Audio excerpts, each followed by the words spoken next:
전에 안양에서 한 교회를 섬길 때 우리 중고등부 학생들 15명과 함께 제주도로 무전 여행을 간 적이 있었습니다. 무전 여행을 하게 되면 일체 돈을 쓸 수가 없습니다. 그리고 대신 아이들한테 꽃향을 바른 식빵을 하나씩 매일 보급해 줍니다. 비상식량으로 음식을 못 얻어 먹었을 때 먹을 수 있도록 해 주시는 것이었는데요.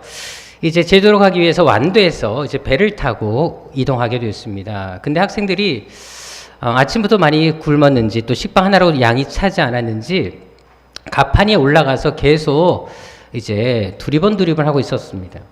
그러던 차에 마침 컵라면을 먹는 사람이 있었는데 계속 그 옆에 기웃거리고 그 사람이 먹을 때까지 계속 쳐다보고 있었습니다. 그리고 다 먹고 그 사람이 버리려고 할 때 이 학생들이 찾아가서 자기들이 버려주겠다고 얘기를 했습니다. 그리고 자기들이 버리면서 남은 국물과 건더기를 건져오면서 아주 행복했습니다. 근데 옆에서 그것을 지켜보는 한 분이 계셨는데요. 그 아이들한테 와서 그러는 거예요. 너희들 왜 이렇게 추하게 사냐고 말을 했습니다. 그래서 아이들이 이제 사정 얘기를 다 하니까 그분이 학생들 15명 다 오라 그런 다음에 컵라면을 다 3고를 다 사주셨습니다.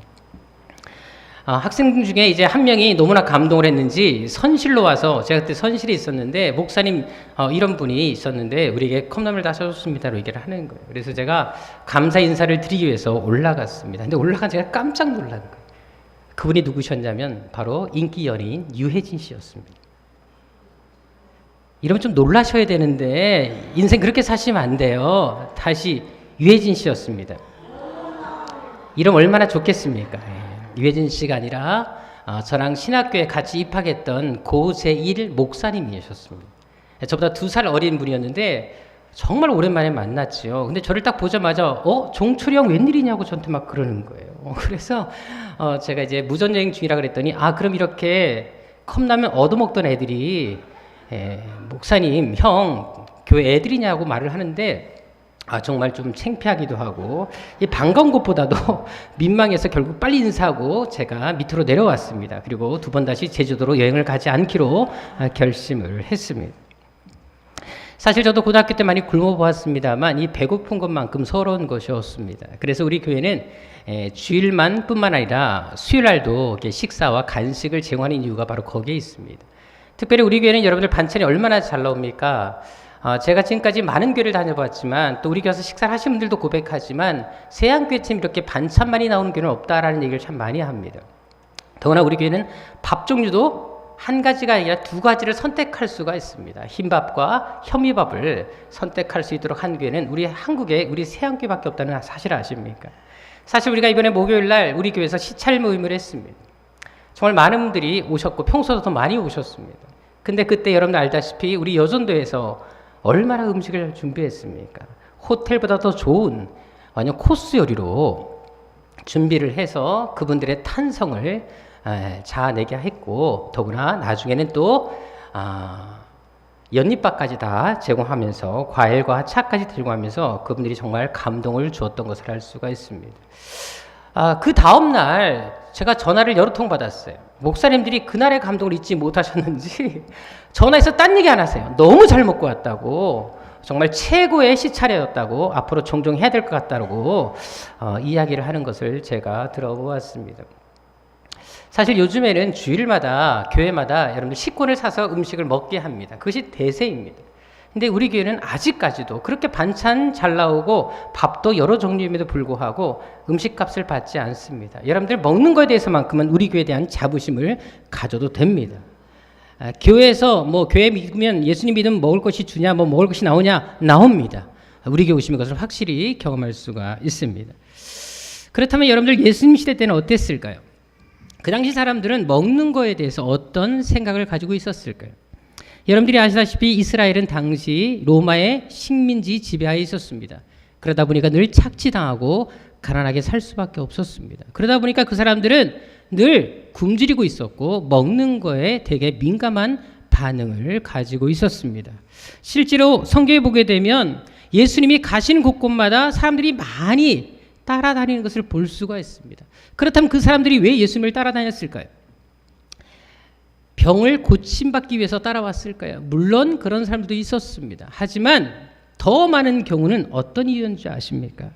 우리 요한복음 6장 26절에 보게 되면 그들이 왜 예수님을 따라왔는지에 대해서 예수님께서 말씀하시는 것을 볼 수가 있습니다. 바로 그들이 예수를 찾은 것은 병자를 고침받고 어떤 기적을 보아서가 아니라 바로 예수님께서 먹여주시는 떡과 생선을 가지고 배불렀기 때문이다라는 사실에 대해서 얘기하시는 것을 볼 수가 있습니다. 그만큼 당시 사람들이 많이 굶주려 있었다라는 것입니다. 먹을 것을 주는 곳이 있다면 언제든지 달려갔다라는 것입니다. 더 확실한 증거는 오병이어의 기적 이후에 백성들의 반응을 보면 잘 알 수가 있는데요. 6장 14절과 15절 보도록 하겠습니다. 우리 같이 한번 14절, 15절 읽어보겠습니다. 시작.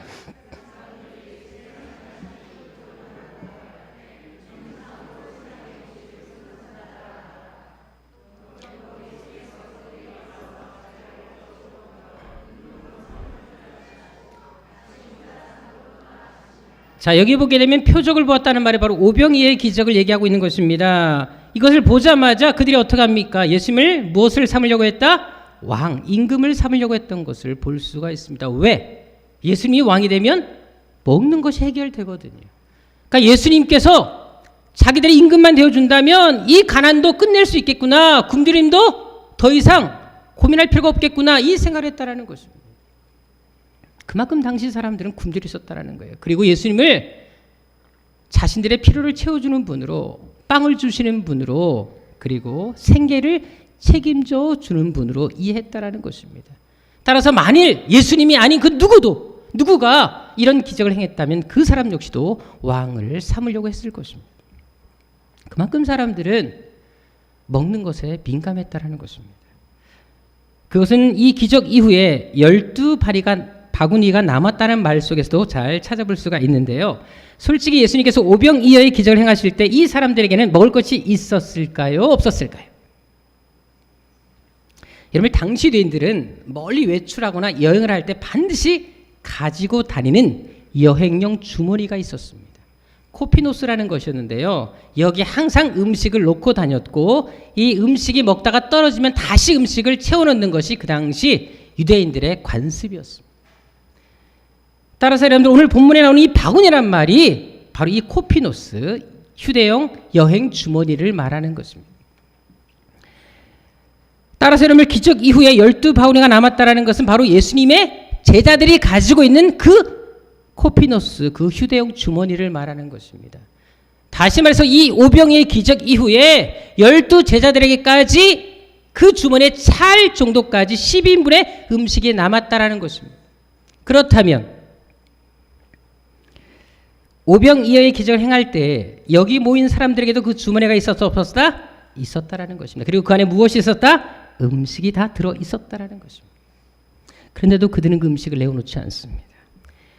한 어린아이 외에는 그 누구도 자기 것을 드리지 않았다라는 것입니다. 분명히 다수의 사람이 있었음에도 불구하고 그들은 전혀 움직이지 않고 있었다라는 것입니다. 사실 오늘날도 교회를 보게 되면 다수의 사람들에 의해서가 아니라 소수의 몇 명의 사람들에 의해서 교회가 움직여가는 것을 볼 수가 있습니다. 저도 교회를 여러 교회를 섬겨왔지만 어떤 교회는 분명히 사람이 참 많습니다. 근데도 막상 일꾼을 세우려고 하면 사람들이 없다라는 것을, 특별히 일꾼이 없다라는 것을 많이 경험해 보기도 했습니다. 그래서 한 사람이 여러 사역을 감당하는 경우가 종종 있지 않습니까? 그런데 큰 행사를 하거나 특별히 먹는 모임에는 빠지지 않는 사람들이 꼭 등장을 합니다. 특별히 항종직 선거할 때는 평소에 안 나오던 사람들이 오후 예배까지 나오면서 그 예배에 참석하는 것을 제가 보았습니다. 한마디로 영광의 자리, 명예스러운 자리는 잘 나서는데 섬김의 자리, 희생의 자리는 잘 보이지 않는 사람들이 있다라는 것입니다. 한 칼럼에서 그 이야기를 읽었습니다. 장로님께서 이제 천국에 가셨다고 합니다. 천국에 갔더니 이제 식당이 있더라는 거예요. 그래서 천국 식당의 음식이 또 어떤 맛일까 궁금해서 거기에 이제 앉았다고 합니다. 그런데 자기가 거기에 오랫동안 앉아 있었음에도 불구하고 종업원들이 와서 서빙을 하지 않더라는 거예요. 근데 저쪽 한쪽 보니까 한쪽에는 종업원들이 다 달라붙어서 그 사람들이 너무 친절하게 서빙을 하더라는 것입니다. 그래서 화가 나신 장로님이 한 종업원을 불렀다 그래요. 이게 뭐냐?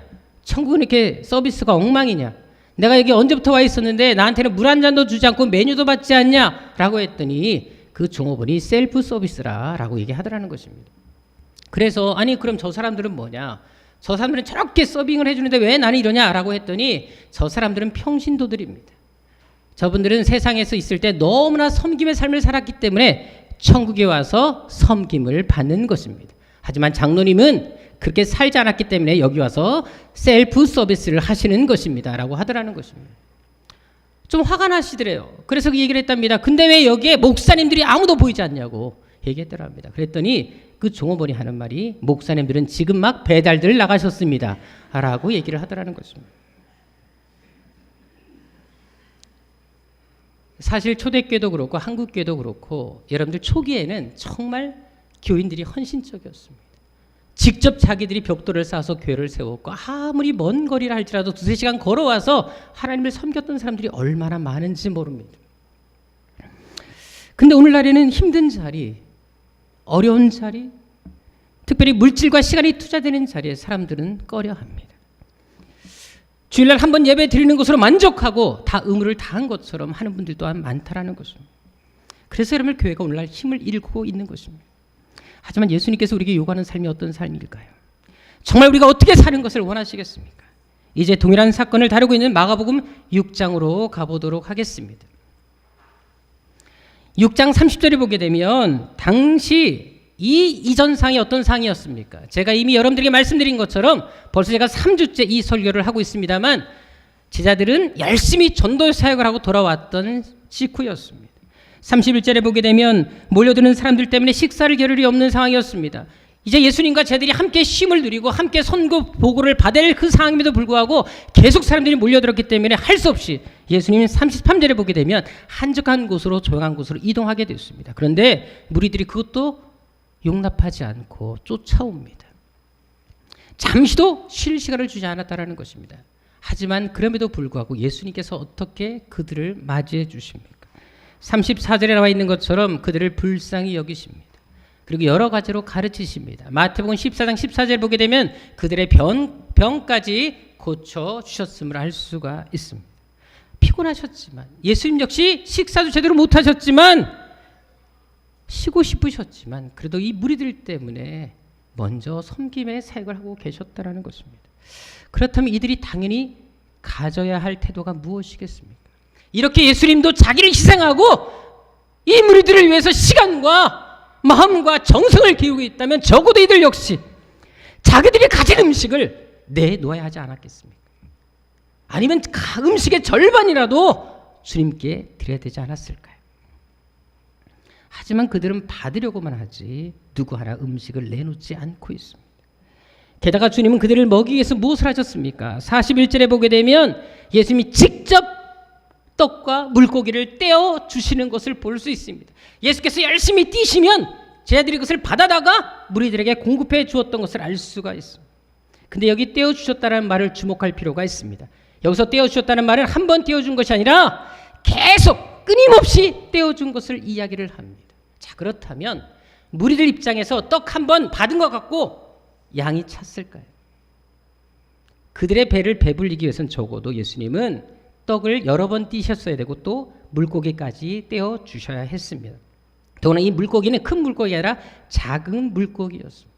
예수님은 그들을 먹이기 위해서 계속해서 떡과 물고기를 떼어 주신 것입니다. 그렇다면 한 사람이 적어도 배부르기 위해서는 몇 번의 떡을 떼었을까요? 최소 5번의 이상의 떡을 한 사람당 떼어 주셨을 것입니다. 자, 그런데 여기 모인 사람들이 모두 몇 명이었다? 남자만 5,000명, 어린아이까지 여자까지 포함하면 모두 몇 명? 적어도 2만 명은 좋게 되었다라고 말씀을 드렸습니다. 그렇다면 예수님께서는 2만 명의 사람들을 다 배불리게 하기 위해서 어떻게 하셨다? 떡을 몇 번을 띄셨다? 한 사람당 5번을 뗐다고 치면 적어도 10만 번 이상을 떡을 떼신 것입니다. 자, 그럼 여러분들 10만 번 이상 떡을 떼보십시오. 팔이 어떻게 될까요? 궁금하시면 오늘 저녁에 집에 가셔서 한번 10만 번을 직접 떼보시기 바랍니다. 한번 연습하신 분에겐 다음 주에 제가 나뚜루 아이스크림 딸기를 사드리도록 하겠습니다. 아마 팔 기부스하고 오셔야 될 것입니다. 더구나 예수님은 무리들이 언제까지 떡을 떼어주십니까? 배불리 먹고 남을 때까지.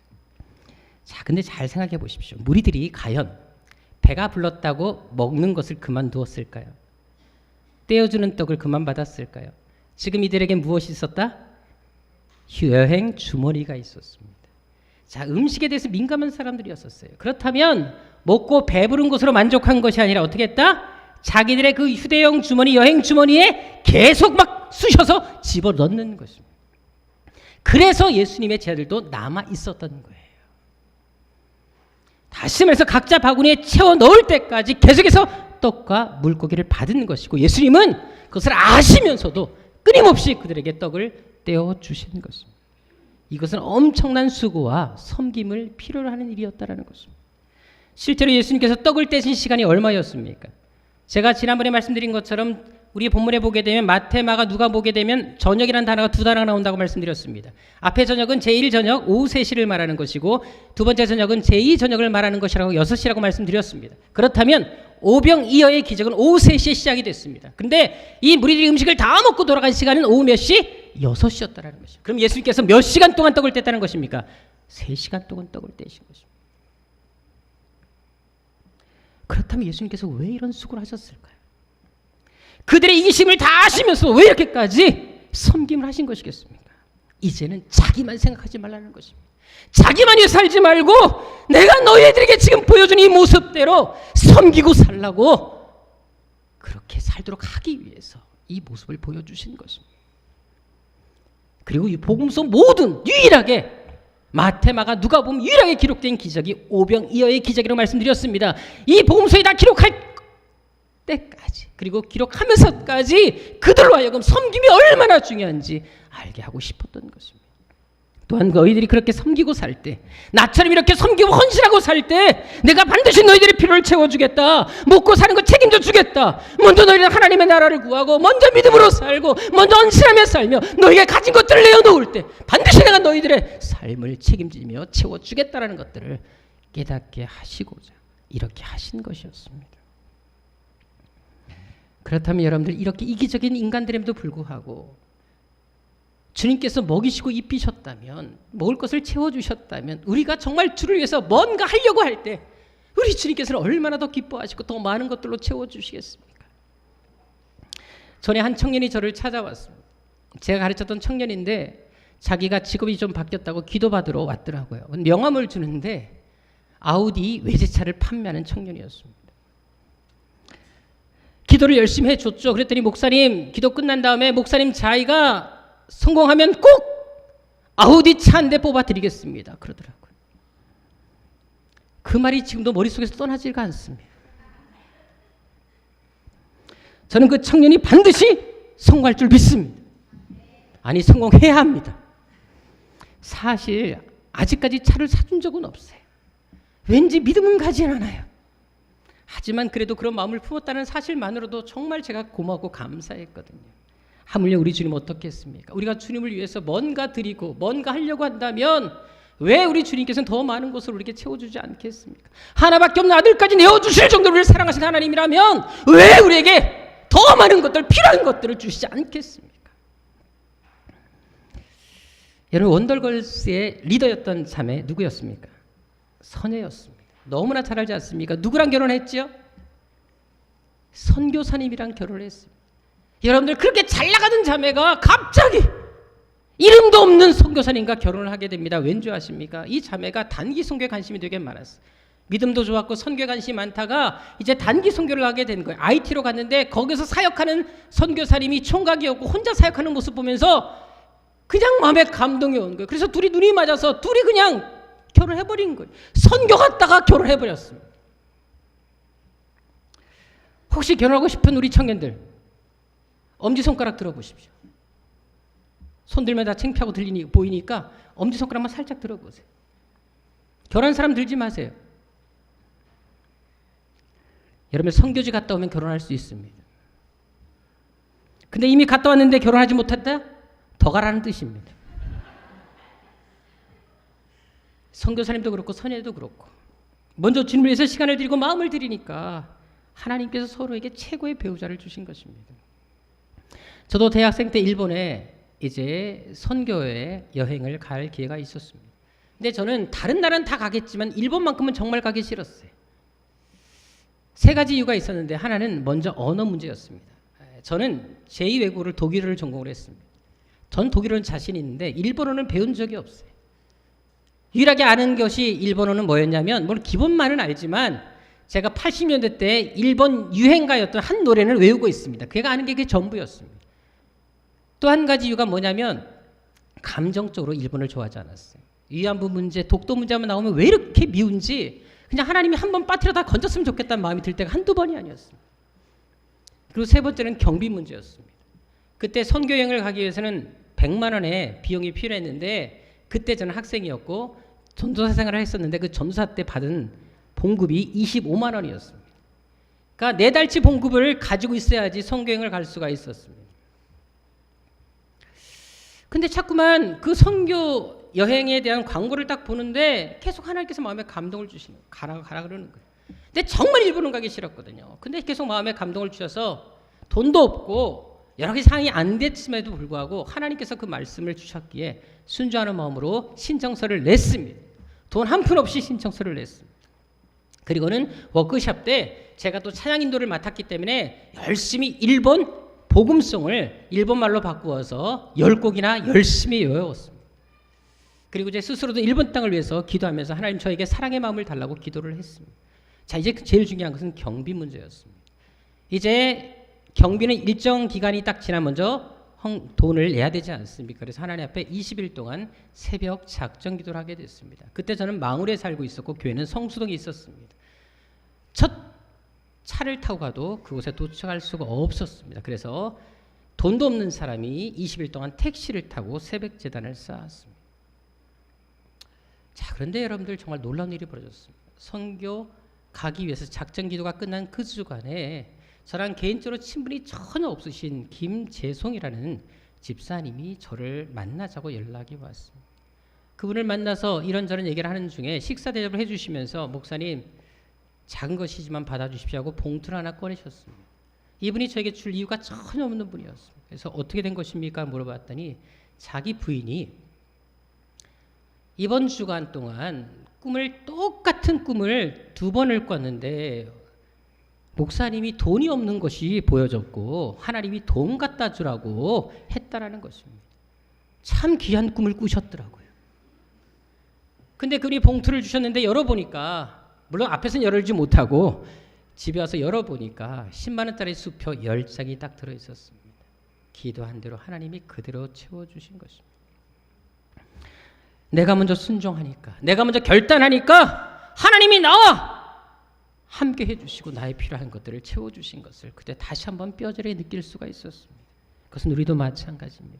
우리가 살다 보면 물질 문제 왜 일어나지 않겠습니까? 건강의 문제 왜 있지 않겠습니까? 관계 문제, 진로 문제, 취업 문제 우리 삶에 반드시 그런 것들이 우리의 삶을 힘들게 할 때가 얼마나 많습니까? 하지만 아무리 마음이 어렵더라도 먼저 내가 할 수 있는 것이 그래도 주를 위해서 할 수 있는 것이 무엇인지를 생각하시라는 것입니다.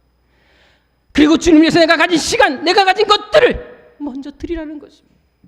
나의 것을 달라고 기도하기 전에 먼저 내가 주님께 드릴 것이 무엇인지를 생각해 보시라는 것입니다. 확실한 것은 그렇게 결단했을 때 바로 그때 기적은 시작된다라는 사실입니다. 오늘 본문에도 보십시오. 오병이어의 기적의 시작점이 언제였습니까? 누구로부터 이 시발점이 시작되었습니까? 6장 9절에 보면 한 아이의 섬김에서부터 시작됐던 것을 알 수가 있습니다.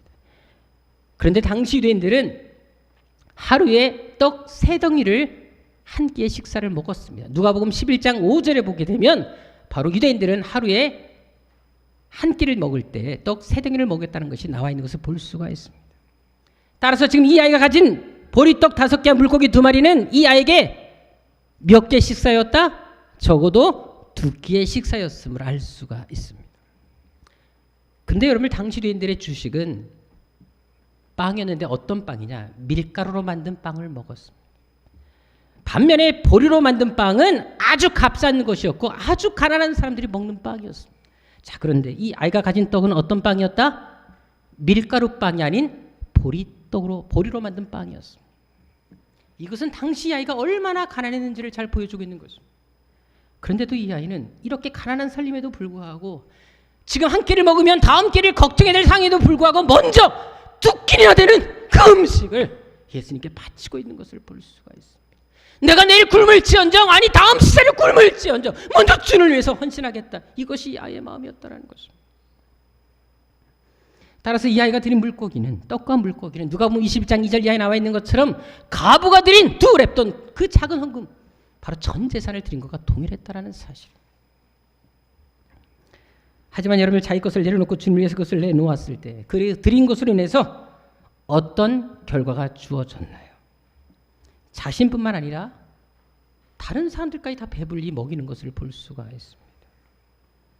만일 이 아이의 마음속에 이렇게 보잘것없는 거 값싼 음식을 예수님이 좋아하실까? 그런 마음을 품었다면 어떻게 되었을까요? 그리고 이 음식이, 이렇게 보잘것없는 음식이 이 수많은 사람들에게 얼마나 도움이 되겠어? 이런 마음을 품었다면 어떻게 되었을까요? 내가 아니더라도 누가 하겠지! 라고 생각했다면 오병이어의 기적은 절대 일어나지 않았다는 사실입니다. 하지만 나 하나만이라도, 이것이 비록 지극히 작은 것일지라도 나 하나만이라도 드린 이것이 주님께 소중하다면, 필요하다면 드리겠다, 이런 마음을 품었기 때문에 오병이어의 기적은 일어날 수 있었던 것입니다. 사실 여기 모인 사람들 중에는 부자도 있었습니다. 이 아이가 가진 음식보다 더 훌륭하고 더 많은 음식을 가진 분도 있었습니다. 많이 배운 사람도 있었고 어느 정도 위치에 있었던, 높은 지에 있었던 사람도 있었을 것입니다. 더구나 지금 이 자리는 지금 바로 병에서 고침받았던 당사자와 그 가족도 있었습니다. 하지만 그 누구도 음식을 내놓지 않습니다. 이렇게 엄청난 은혜를 받았음에도 불구하고 조금도 동요되지 않고 있었다는 것입니다. 하지만 이 아이만큼은 직접 자기 병을 고쳐주신 것도 아님에도 불구하고 기꺼이 음식을 내어놓고 있습니다. 여기서 우리가 한 가지 배울 것이 있습니다. 은혜는 누구나 받을 수 있습니다. 하지만 그 받은 은혜에 감사해 섬김의 자리에 나올 수 있는 것은 아무나 할 수 있는 것이 아니라는 사실입니다. 그럼 여러분들은 어떤 사람이십니까? 어떤 사람에 속해 계십니까? 은혜만 달라고 기도하는 사람이십니까? 지금도 그 은혜를 구하는 사람이십니까? 아니면 지금까지 베푸신 은혜만으로도 감사해서 내 삶이 아무리 힘들고 어렵다 할지라도, 내 삶에 여러 가지 절망이 온다 할지라도 그래도 불구하고 감사함으로 하나님, 내가 어떻게 하면 주를 위해서 살 수 있을까요? 무엇을 드릴 수 있을까요? 이 고민하며 사는 사람인지 생각해 보시라는 것입니다. 분명한 것은 오병이어의 기적은 대단하고 특별한 것을 드린 그 누구를 통해서가 아니라 정말 보잘것없었지만 그래도 가진 것을 내어드렸던 이 아이를 통해 일어났다는 사실을 우리는 기억해야 한다는 것입니다.